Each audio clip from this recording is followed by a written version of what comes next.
2022 is the year, and every new year we usually make a resolution. So instead of sharing what a resolution is or what we should do, I thought maybe I just share my resolution for your reference. Of course, this practice, the goal is to reach enlightenment. But, I said to myself, I need to get rid of the hindrances before I can reach enlightenment. I need to get my body in shape and there's no aches, no illness. I need to get my financial order.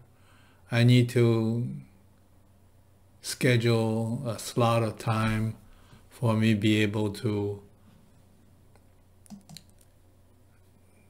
practice daily. I needed to get my unnecessary relationships cleaned up, So a resolution is something must be doable. If every year I said I reach enlightenment this year and next year the same thing, that's not a clean enough SOP. It's not achievable, so we need to do it a step at a time. And I remember for a few years on my Facebook, under 觉妙精明 Facebook, I put down fulfill each encounter as a reminder for myself.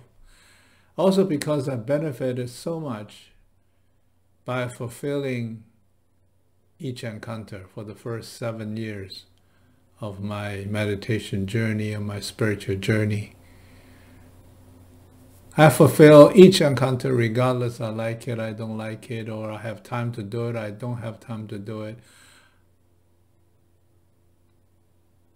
Through that practice of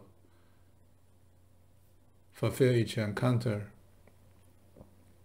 I get to know how big my ego was. It was attached to football, it was attached to ski, it was attached to all the fun things in life. And when I'm having fun, I don't want to fulfill nobody. I'm just me. So when I benefited from fulfill each encounter, I said to myself, this must be the remainder of my journey. And so I thought I'd share with everybody by putting on a tagline in my Facebook.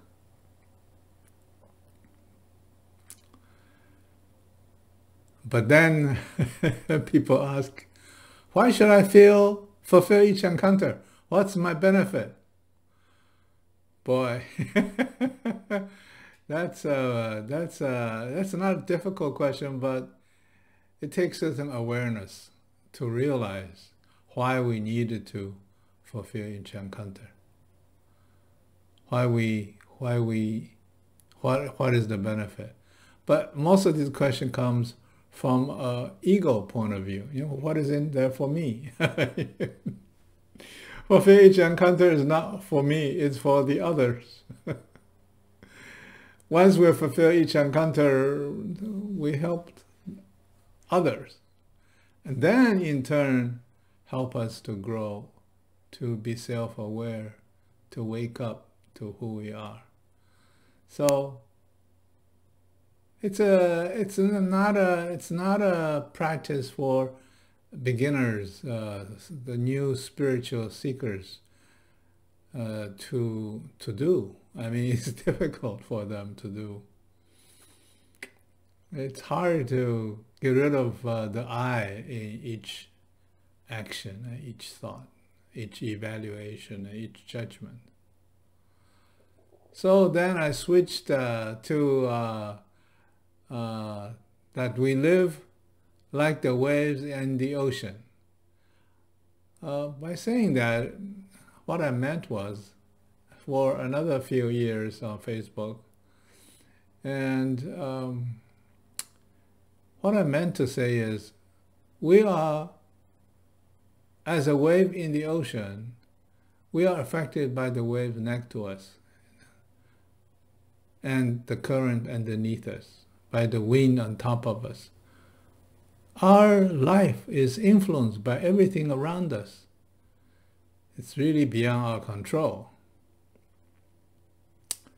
And the wave next to us who influenced us is also influenced by the wave around them, okay? So one wave affects the other, it's just a propagation.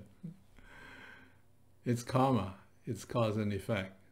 So I thought maybe that's clear, you know, so that we know whatever we think we need, what we expect we can accomplish, how big a Superman we think we are. We're not. We are a tiny bit in this universe. I mean, we're smaller than an ant. If you look at your house. I thought maybe that would explain what I meant by fulfill each encounter, by giving, by egoless, by detach from ego. I mean, after all, that's the only two things Buddha taught was detach from ego and detach from Dharma. But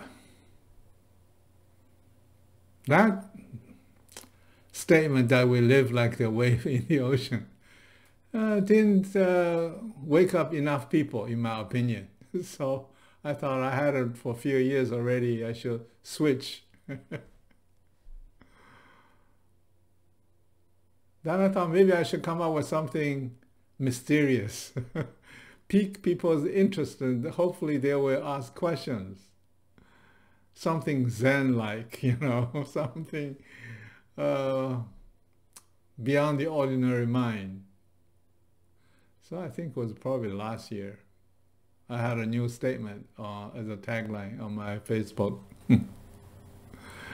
It says, when we detach from Dharma, everything is Dharma, and everything is not Dharma, just as is. See? It's sounds like a Dharma Sutra, doesn't it? Anyway, how do you like that statement? That's mind-boggling for many people. But it's easy to understand. It's truly, I mean, if you are a seasoned practitioner, it's easy to understand. Every encounter is a lesson. Every encounter is a Dharma, is a teaching. Every way we look is teaching. As long as we don't think what's in it for me, you know, what's my relationship with it? As long as we get rid of the I and just observe as a third party, then we discover every wave has its cause and effect, and its propagation of causes and effect.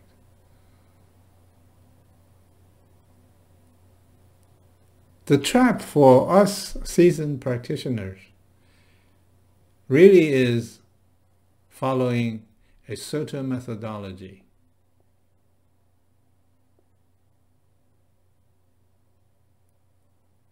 That's a dangerous statement to make. Without a certain methodology, how can we achieve enlightenment? Actually, all we really need to do is being in a state of nothingness, the state of Canding at all times. Meaning, we don't need to be cross our legs and sitting and close our eyes. We can meditate with our eyes open. We can standing, stay in the zone, stay in the Zen, stay in the state of stillness. Our eyes may see, but we're not attached. We're not judgmental. We're not discriminating. We hear, we feel. But these are all physical phenomena. These are not spiritual phenomena. If we can surpass our senses and grow from every Dharma,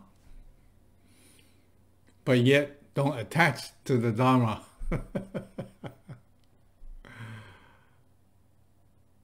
then we see everything as its original intention.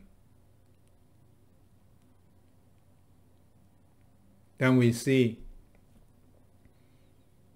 why life gives us this particular lesson now.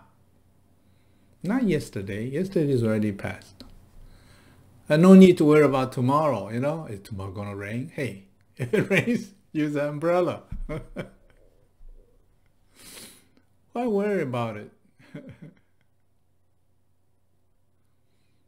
What's the weather like tomorrow? Is it too cold? Should I get my jacket ready? Hey, tomorrow's not here yet. The only thing we Chan practitioners need to worry about is now. Need to be focused on now. And not to be worried about is now. So everything is come back in the circle. And every Dharma is a Dharma and not a Dharma. Every lesson is a lesson, but not a lesson. It just is. I don't know. I hope that wake up people to realize there's really no Dharma that we need to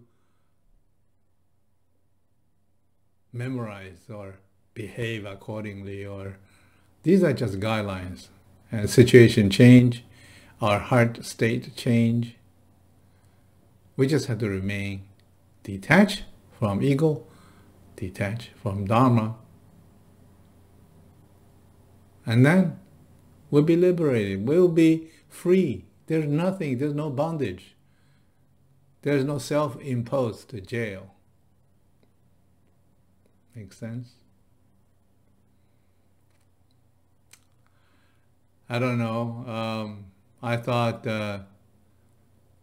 these are the practices that I like to share. And these are the practices, to me, personally, very valuable.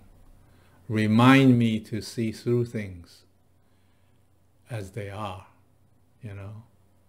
We just have to truly surrender ourselves into every moment. Let the universe lead our way. Don't try to manipulate it, you know. This morning, I'm having a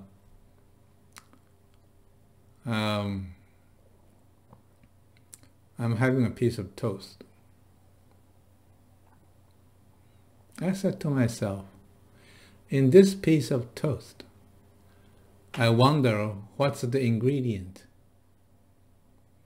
How many chemicals, how many preservatives, how many fragrance ingredients, how many artificial, humanly invented, created ingredients,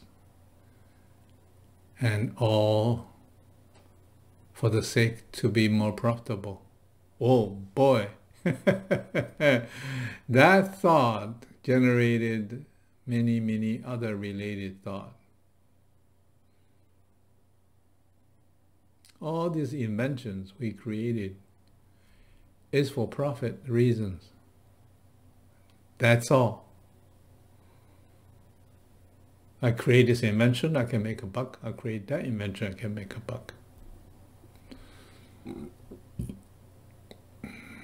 That made me feel very sad. Then he carries me to the medical industry. It's all artificial. The medicine's artificial, the surgery is artificial. Natural healings like Chinese medicine, like earth grounding, like paitala. All these are freely available and no cost. But the Western medicine doesn't accept it. They created all these ways to partially solve the problem along with lots of side effects. So it's hard to live in this world, but surrender ourselves to ego, because we need to have some wisdom. We can't, let people dictate based on their egoic-based knowledge and experience. We need to be connected directly to the universe. See, we are in a humanly created food and health environment. It's very hard to detach from it, to live without it. I mean, even water, mountain spring water is fine, but there's alkaline water, there's purified water, there's all kind of water. How do we live through this life? How do we live health, liberated, enlightenment? It takes wisdom.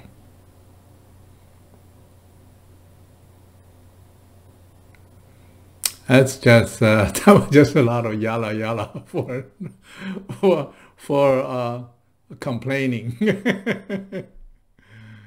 I hope it gives you some idea if you intend to have a New Year's resolution. Anyone has anything to share? And maybe you can share your New Year resolution.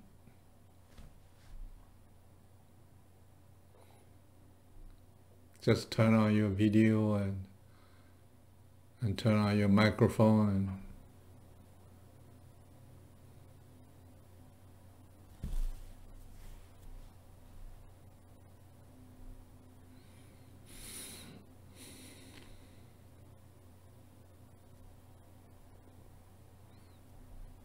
Well, seems nobody want to respond.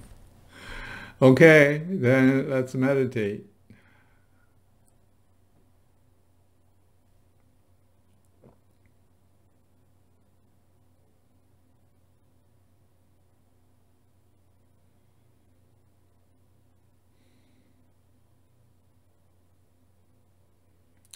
As always, we take a deep breath, a feel deep breath.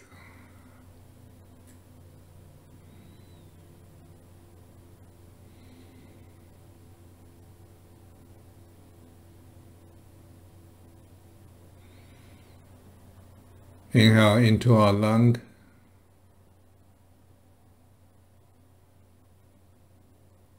And fill up our chest, fill up our shoulders, down our arms, into our hands.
Then the inhaling also, fill up our face, fill up our forehead, fill up our eyes, fill up our earlobes.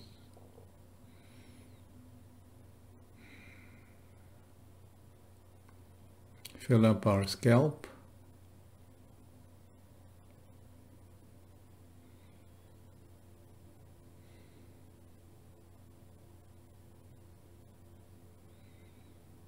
We travel down our stomach and travel along our legs.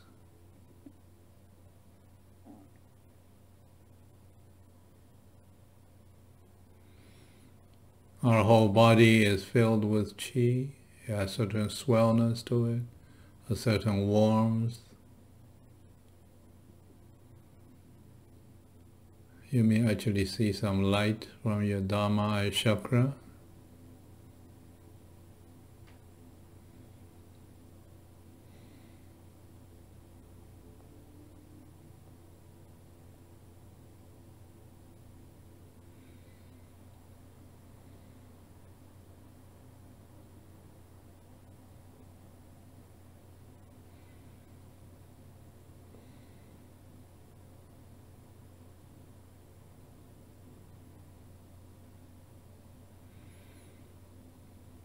Now the inhaling qi travel all the way down to our root chakra.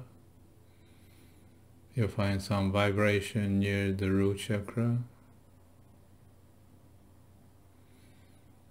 If you don't, you can contract your anus as you exhale. Try to trigger the response from the root chakra. Root chakra is near the prostate for the gentlemen and the cervix for the ladies.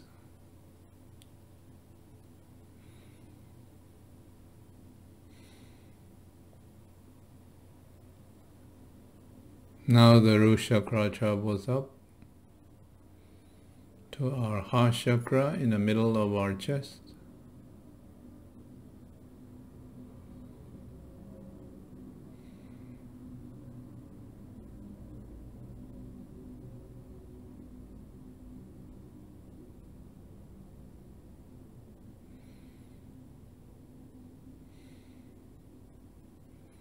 If you feel a little congestedness near the heart chakra, meaning you have some stress,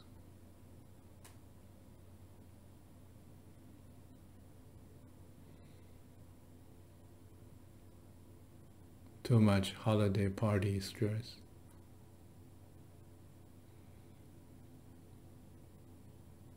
and once it passes the heart chakra, it will reach the top of our head, which is the crown chakra or the Zen, the Tan chakra.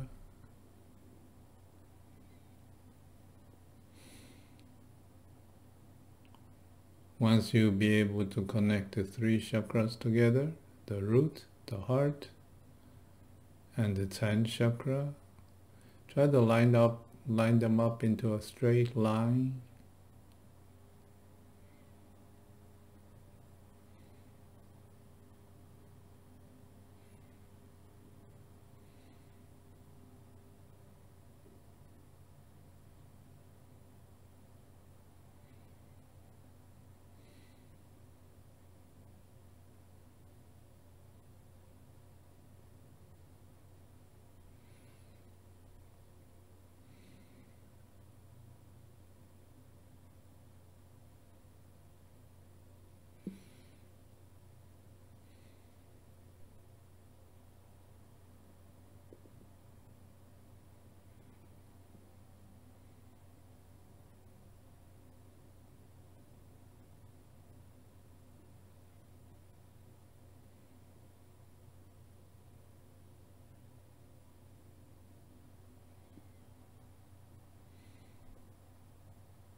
Now you can find a chakra or a spot anywhere in your body to focus on, and try to enter into Canding. Canding is absolute stillness, emptiness, but yet not truly empty. As always, we don't call an end to the session. You just meditate for as long as you can.